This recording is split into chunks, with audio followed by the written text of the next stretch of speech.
Halo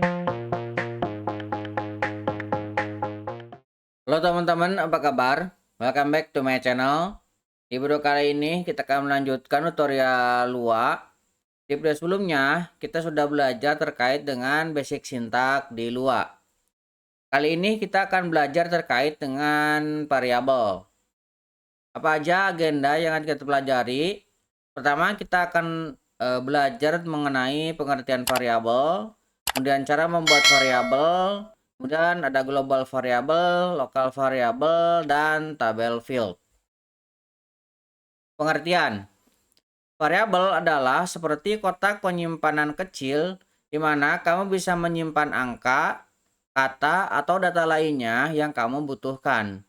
Variabel sangat mudah untuk diatur.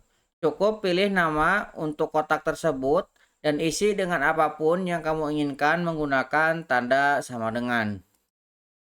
Nah, cara membuatnya, kita bisa mendefinisikan tipenya, bisa lokal ataupun tipenya global, kemudian nama variabelnya. Kalau misalkan kita langsung menginisiasi value-nya, tinggal tambahkan sama dengan dan isi value-nya. Contohnya di sini saya membuat variabel lokal, kemudian nama variabelnya dan isi value-nya.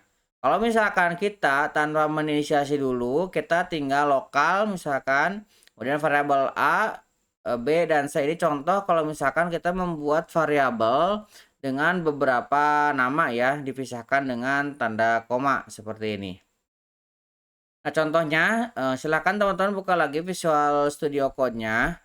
Saya akan membuat file baru di sini namanya init.lua. Oke, kemudian kita akan buat dulu pertama variabel definition, mendefinisikan variabel. Saya akan buat di sini lokal A, B. Ini kalau misalkan kita memiliki lebih dari satu variabel. Nah, di sini kita memiliki variabel A dan variabel B. Kemudian kita bisa menginisiasinya.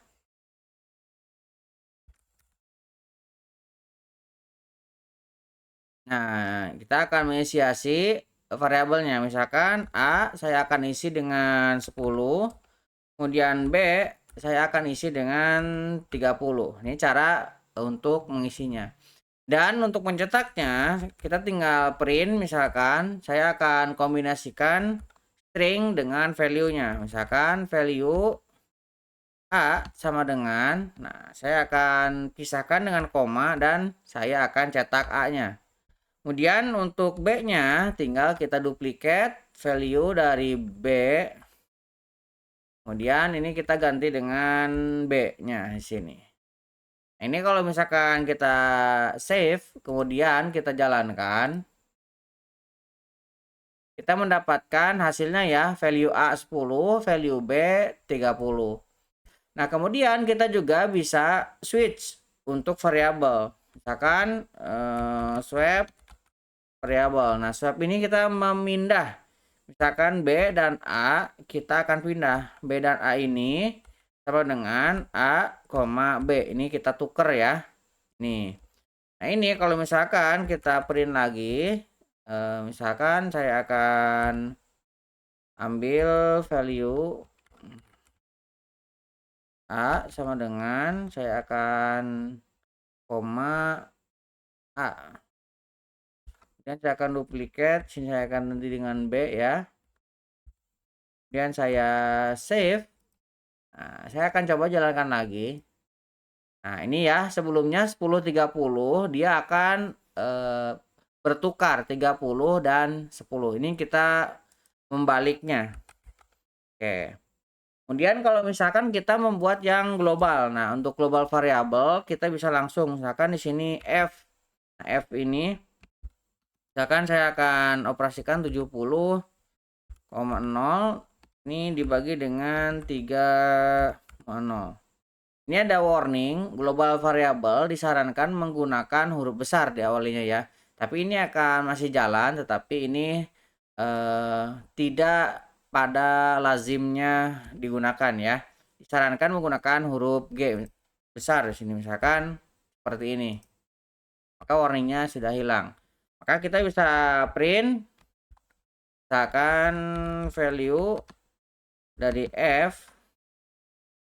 Nah, kita kasih sama dengan koma F-nya seperti ini.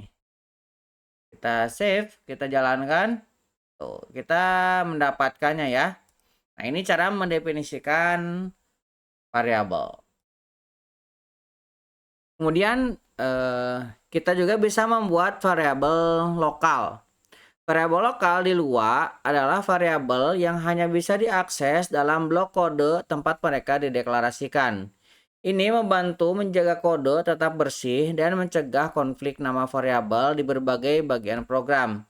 Nah, cara mendefinisikannya cukup kita definisikan di bagian awal lokal, artinya dia akan dibaca di scope itu saja. Kita akan coba buat contohnya. Saya akan buat file baru di sini. Saya akan kasih nama lokal.lua seperti ini. Nah, saya akan coba buat sebuah function lokal misalkan ya. My function. Misalkan seperti ini adalah sebuah function. Nah, di dalamnya saya akan membuat sebuah lokal di sini ya. Lokal. Nah, misalkan lokal var, saya akan isi dengan ini adalah lokal. Ini adalah lokal. Seperti ini ya. Kemudian saya akan print lokal. Lokal var seperti ini. Nah, ini kalau misalkan kita panggil ke sini my function, kita tinggal tambahkan kurung.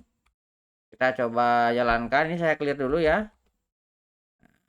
Kita run. Nah, di sini ini adalah lokal. Kalau misalkan kita panggil ke sini, misalkan di sini saya print lokal var-nya. Nah, misalkan kita panggil ke sini, lihat ada warning ya, tidak terdefinisi sebagai global karena dia berada di dalam satu buah scope function. Nah, jadi yang berada di luarnya ini tidak bisa mengakses scope yang di dalam sini. Itu maksud dari local variable. Ini kalau misalkan kita paksakan jalankan, maka hasilnya nil.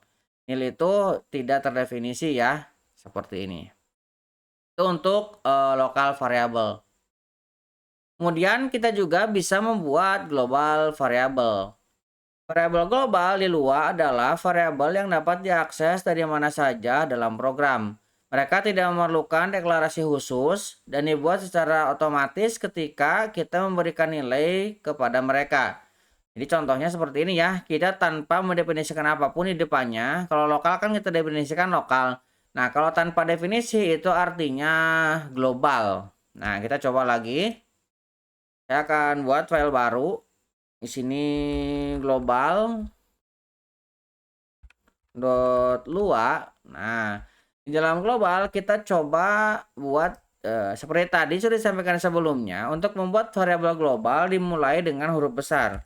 Kalau misalkan kita mulai dengan huruf kecil, dia akan ada warningnya ya, walaupun masih tetap jalan. Misalkan saya akan membuat global variable, misalkan hello world seperti ini. Nah, saya akan membuat sebuah lokal tes, misalkan ini adalah sebuah function.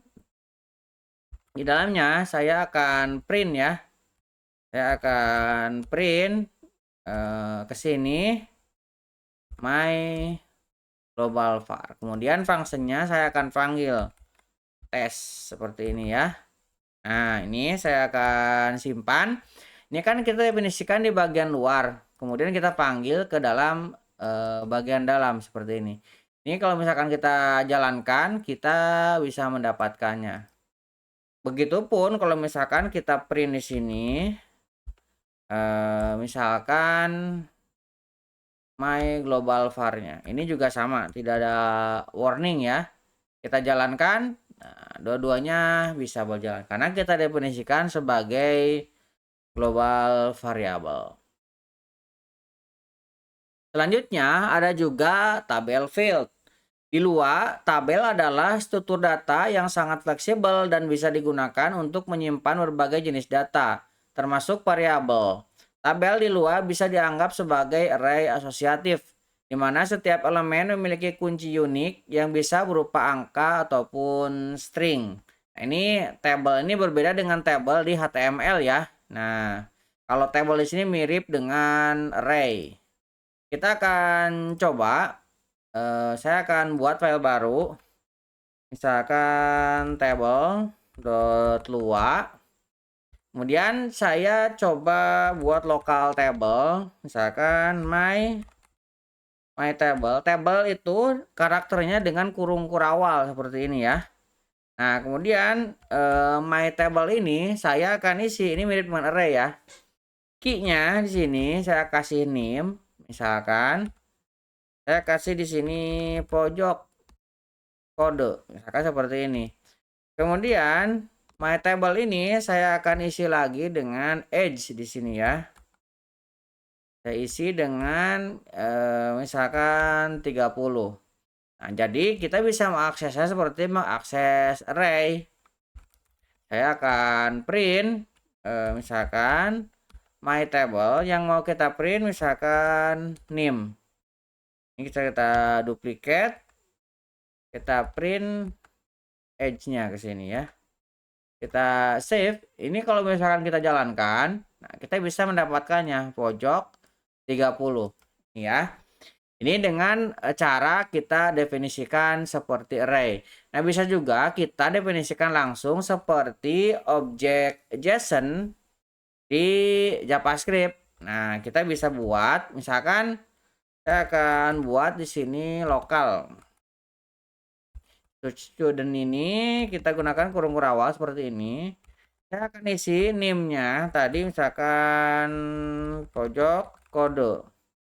Kemudian misalkan dengan tanda koma, misalkan age 22, kemudian grade misalkan saya kasih A, misalkan seperti ini.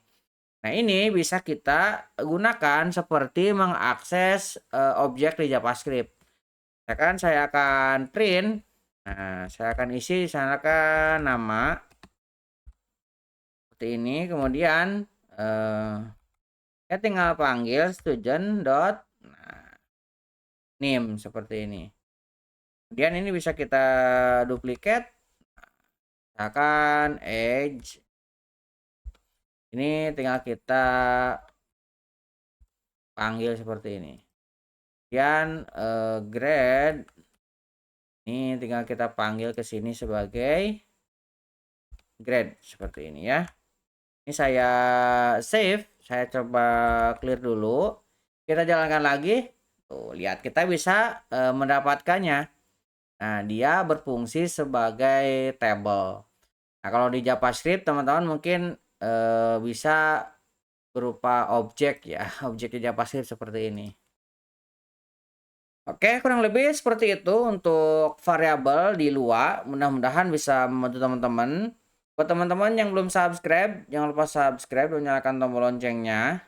Sampai ketemu di video selanjutnya.